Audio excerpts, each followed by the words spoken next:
महेंद्र सिंह धोनी आके एक बात कह देता, साहब देख रहे हैं शक्ति। इंसान बिना मतलब के सांस भी नहीं लेता कि ये सब ड्रामेबाजी है, रिश्ता प्रेम सब ड्रामेबाजी है। कपड़ा उतार के रील बना रहे हैं, कोई देख ही नहीं रहा। कुत्ता पूंछ पकड़े, कोई देख ही नहीं रहा। पैसे वालों के दोस्त हैं, ये पैसे के चक्कर में है। सारा विषाद सब खत्म।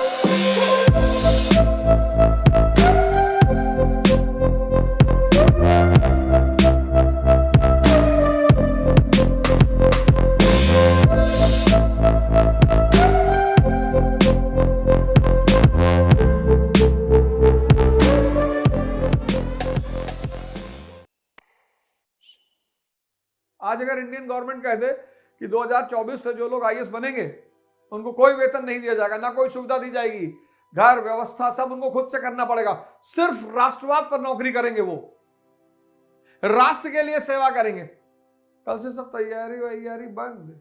बोले भाड़ में जाए, राष्ट्र सेवा करने के लिए थोड़ी आए हैं। इंसान बिना मतलब के सांस भी नहीं लेता। इसीलिए तो जितने लोग अज्ञानता में जीते हैं, नासमझी में जीते हैं। अगर नौकर काला है तो लोग उसको कलूटा कहते हैं, और मंत्री काला है तो कहते हैं भगवान कृष्ण जैसा है। यही दुनिया है। इसको मैं कहता हूं के लॉ, कलूटा कृष्ण लॉ। इसको मैं कहता हूं के लॉ। जैसे न्यूटन का लॉ है, ऐसे के लॉ है, कलूटा कृष्ण लॉ। अगर नौकर काला तो कलूटा, और अगर मंत्री काला तो कृष्ण। इसको मैं कहता हूं के लॉ। घड़ी लगाने की कोई जरूरत नहीं। 1 लाख की, 1 लाख का जूता आज इसीलिए तो लोग परेशान हैं। लाखों रुपए कपड़ा, जेवर, घड़ी, शैम्पू, तेल लगाए, कोई देख ही नहीं रहा। कपड़ा उतार के रील बना रहे हैं, कोई देख ही नहीं रहा। कुत्ता पूंछ पकड़े, कोई देख ही नहीं रहा। महेंद्र सिंह धोनी आके एक बात कह देता, साहब देख रहे हैं शक्ति। कोई नंगा हुआ जा रहा है, कोई गाली दे रहा है। तुमको भी लोग कलूटा बोलते थे पहले। नहीं, मैं तो किसी को कह नहीं रहा हूं, मैं तो एक नियम बता रहा हूं, के लॉ। इसको मैं के लॉ कहता हूं, कलूटा कृष्ण लॉ। तो सब कुछ छोड़कर, इस नियम को जो मानता है वो सब कुछ छोड़कर सिर्फ शक्ति पाने का प्रयास करता है, बस।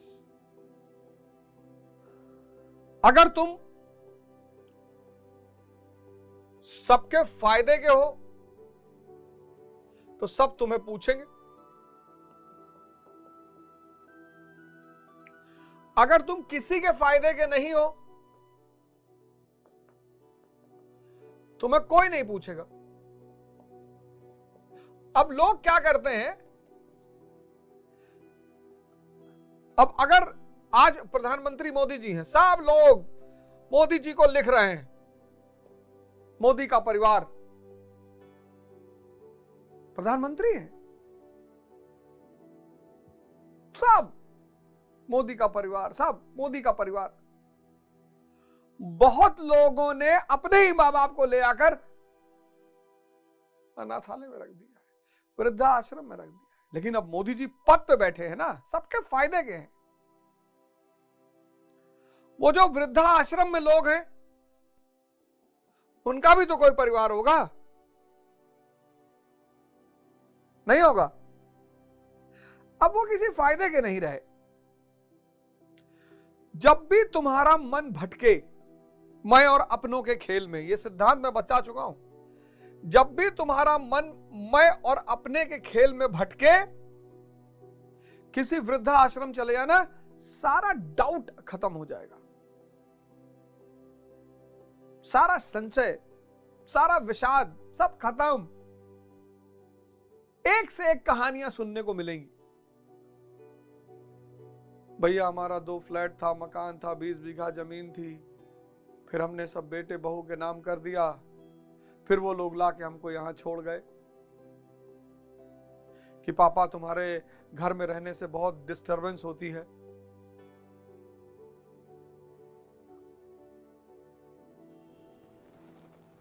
तुम सोचते हो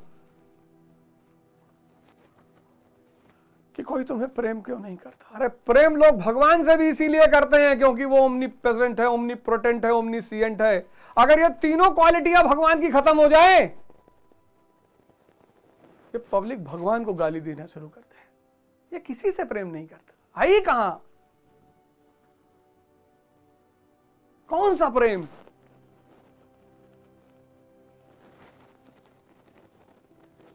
इसलिए जिसकी आंखें खुली, उन्होंने साधना किया, तपस्या किया, शक्ति अर्जित कर ली। समझ गए वो कि ये सब ड्रामेबाजी है, रिश्ता प्रेम सब ड्रामेबाजी है।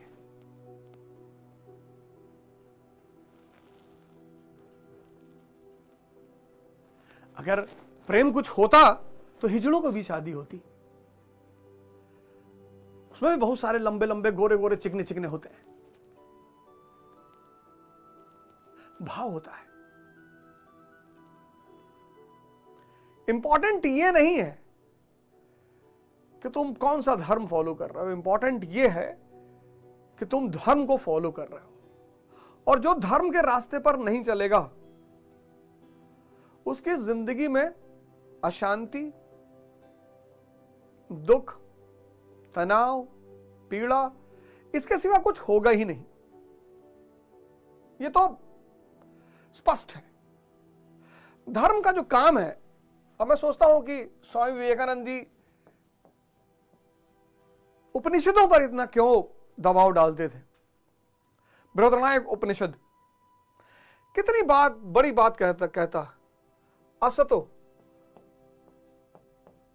मां सद्गमय।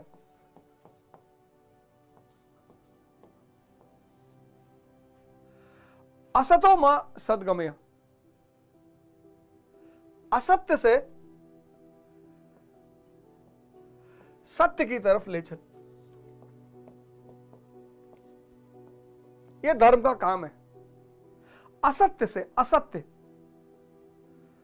सांस टूटते ही सब रिश्ते छूट जाएंगे, बाप मां बहन बेटी बच्चे छूट जाएंगे, ये जो तेरे हैं भाई वक्त का चलन देंगे और छीन कर तेरी दौलत 2 ही गज कफन देंगे।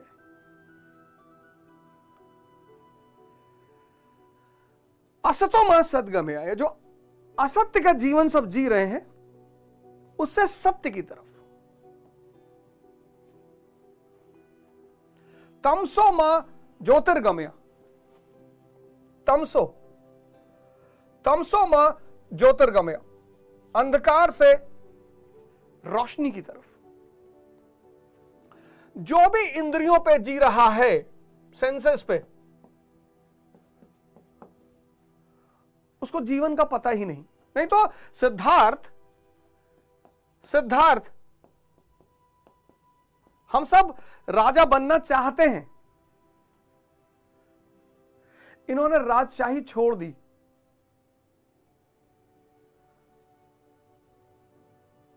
और बन गए बुद्ध, यानी प्रज्ञावान।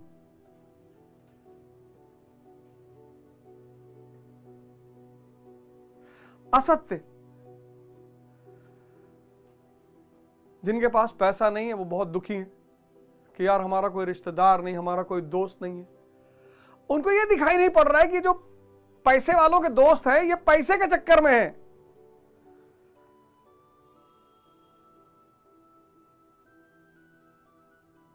किसी भी स्तर पे जो शक्तिशाली है उसके संबंध बहुत है, दोस्त बहुत है, रिश्ते बहुत है, नाते बहुत है, आपको दिखाई नहीं पड़ता। और जिसके पास पैसा नहीं है उसके पास परमात्मा होने की सारी संभावना है। क्यों? क्योंकि कोई है ही नहीं, आपको कोई डिस्टर्ब ही नहीं करेगा, आपसे कोई मिलने ही नहीं आएगा। यह काम है धर्म का। इसलिए हर व्यक्ति को धर्म के रास्ते पर चलना चाहिए।